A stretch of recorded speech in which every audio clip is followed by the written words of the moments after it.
స్థితిలో ఉంది. అది ఎన్నో మార్లు రమణుల దర్శనం చేసుకోవడానికి ఆ కుక్క లోపలికి వస్తుండేది.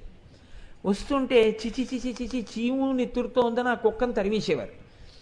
చూసి చూసి చూసి చూసి రమణులు అడిగారు ఒక రోజున, ఎవరు వస్తున్నారు, ఎవరిని తరుగుతున్నారని అడిగారు. ఒక గజ్జి కుక్క అండి, అది మీకోసం వస్తోంది రోజు అని అన్నారు. ఆహా అన్నారు. ఒక రోజున అకస్మాత్తుగా రాత్రి 11 గంటలకి లేచి, నేను ఒక్కసారి అలా వెలుపలికి వెళ్ళి రావాలి అన్నారు. సరే, వెనకాతల ఒక వ్యక్తి ఒక కర్ర దీపం పట్టుకుని సాయం వచ్చాడు. సాయం రావడం అంటే ఆయనని రక్షించుకోవడం కోసం. ఆయనకి సాయం ఎందుకు ఉంటుంది, ఆత్మ వస్తువు అయినా. సరే, అతను దూరంగా నించున్నాడు. ఆయన బహిర్భూమికి వెళ్ళినట్టుగా వెళ్ళారు.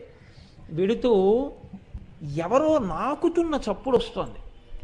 ఆయన, ఇంకా చాలండి, మీకు తృప్తి కలిగిందా, చాలండి, ఇంకా తృప్తి కలిగిందా, అయ్యయ్యో అదేమిటి అంత ఆనందం, ఇక చాలు ఇక చాలు అంటున్నారు.